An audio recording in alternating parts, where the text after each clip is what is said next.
I wanted to talk this morning about leadership. What is real leadership? Well, as the title would suggest, the quality of your leadership is reflected by those who willingly follow. Now, I'm not saying people should blindly follow. We run into some serious problems that way. But if your leadership is good, then you should be leading by example. And your example should be strong enough to influence others, maybe not right away, but maybe over a period of time, to be a demonstration that you're not one of those people that tells people to do one thing but you don't do it yourself. I mean, how many times have we seen politicians do this?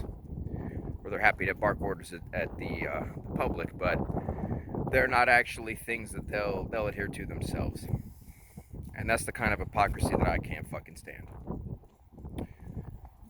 Now, the kind of leadership you give a dog is different than the kind of leadership you give a human, but they're not that dissimilar. You know, if you truly have the ability to influence, you may have seen it in a thumbnail on one of my other videos recently, where I said the more you need to rely on tools and force, that shows you, if you have to rely on those things to a higher level, then your level to truly influence is not that good. It's not that great. And Grey Goose is a great example here. To many of you who may be new to the channel, well, when I first got Goose, I've only had her since October, and you can see there are some shorts from when I got her. You know, the foster had told me she doesn't want to walk. Every time I put her outside, she wants to run back in the house.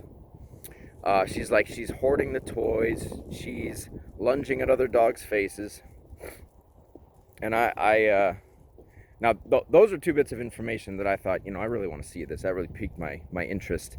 Because when I hear people describe that sort of thing, I hear those things differently. So I was very much interested in, meeting Goose and seeing what she was about. But Goose, there's a short back the day I got her, when I went to the adoption event. We got her on a leash, and she was they had her in a Wonder Woman costume. It was around Halloween.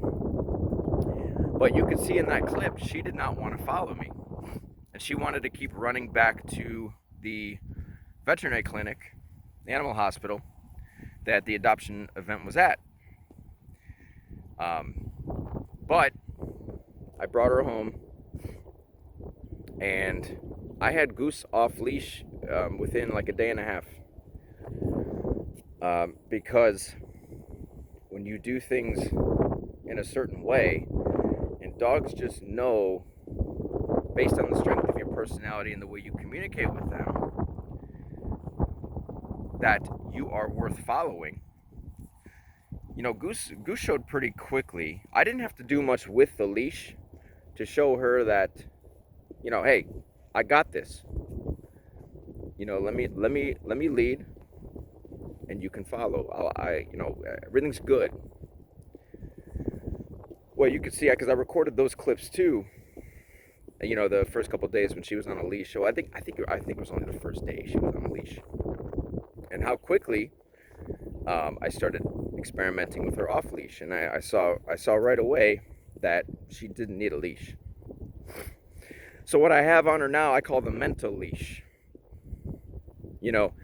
Real dominance is mental. Now, sometimes you need to physically influence a dog, but that leads to the mental dominance, and you can see my video, Physical Dominance versus Mental Dominance, to understand what I mean.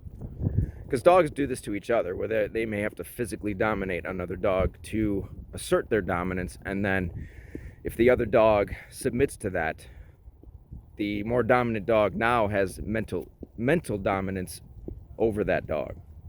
Because now it's influenced that dog in a way that says, okay, you're stronger than me, or I'm stronger than you, and the other dog says, okay, yeah, I get it, I'm not going to challenge you.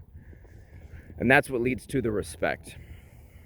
But see, when Goose physically dominates another dog, she never makes contact with him. She doesn't have to bite them or sink her teeth into them. She simply asserts herself. Now, sometimes she does use her mouth, but she does not bite the other dog. But she's asserting herself in a strong, forceful way, but she doesn't take it too far. And that's the kind of communication we need to have with our dogs, where sometimes we need to be firm and stern and assertive, but we shouldn't take it too far. And I'm not saying, you're not going to be perfect. People aren't perfect, right? We're going to make mistakes sometimes. We're going to be maybe sometimes too forceful or too assertive, but it's important that you just check in with yourself and say, did I take it too far that time? And then the next time you have to address something, you just go about it in a different way. That's how we learn, We learn where that sweet spot is. Well, Goose knows where that sweet spot is. She's very, very socially adept. And so, applying that same principle to our own, to our leadership with our dogs goes a long way. Sometimes the most subtle forms of communication are enough to get your point across to a dog where that dog understands, okay, you don't want me to do that. And that's it. You don't have to do anything else. Well, Goose is the beneficiary of 15 years of my experience and knowledge working with other dogs. And so we basically fast-tracked that. Now some of that is her temperament too. She's a very calm dog. But she was more than happy to resist me at first. She didn't trust me yet. She didn't want to follow me. But within a very short period of time, within a very short period of time, we got to this stage that you see here now. We do this every day. God damn it, I'm sorry. My fingers keep touching the phone. But you'll notice I don't have to bark orders at Goose. I don't have to constantly tell her heel or come on or I don't have to do that. I simply move in a direction and she wants to follow. Right? Does your dog want to follow you? That's really the question. Something I'll point out is just like you can get a dog to do what you want with treats and you can bribe it that way, there's the opposite end of that where a dog will do what you want just out of fear of the consequence. Right? That's not real leadership, and that's not a dog actually wanting to follow you. So there's that sweet spot in the middle. I talk about the authoritative approach, not the authoritarian or the permissive, where you're tuned into the dog and you tailor your communication to that individual dog, and you only use the level of force necessary to get your point across. And sometimes that could be a gentle touch, and that'll be enough. But it's enough to tell the dog that, hey, I'm not going to beat you into submission. You're fair.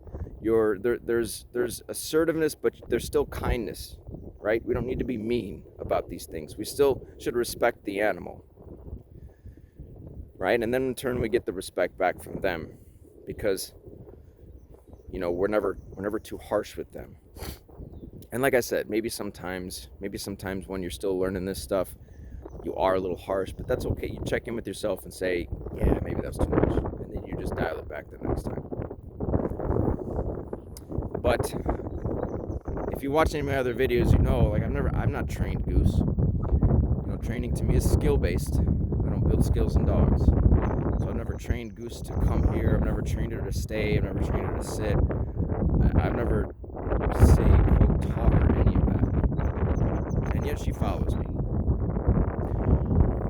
So this is why I disagree with this notion that, you won't know if a dog is disagreeable to something unless you say you put a leash on it. Well, what does the dog do when you take the leash off? Does it run away from you? Does it play this game of fuck you can't catch me? Or does it follow you? That's really the litmus test. Does your dog follow you? That to me is a sign of a high level of leadership, when dogs want to follow you. And again, your example is, say, with people, is such that people People want to follow you, or people want to listen. I hate that word follow when it comes to people. Like I said, people shouldn't blindly follow. But people want to hear what you have to say. Right? And this is often why I think, say, at the workplace, people hate their bosses. Because, I mean, how many really good managers or leaders are there out there in the workplace? Leadership is it's a skill, and it's a skill set. And a lot of people are in positions of authority who don't have that skill set. And then they wonder why people don't want to listen at work, or maybe they bend the rules here and there. They break the rules is because they know that the person running the show is not a strong leader, and they don't lead by example. And people tend to say fuck the rules at that point.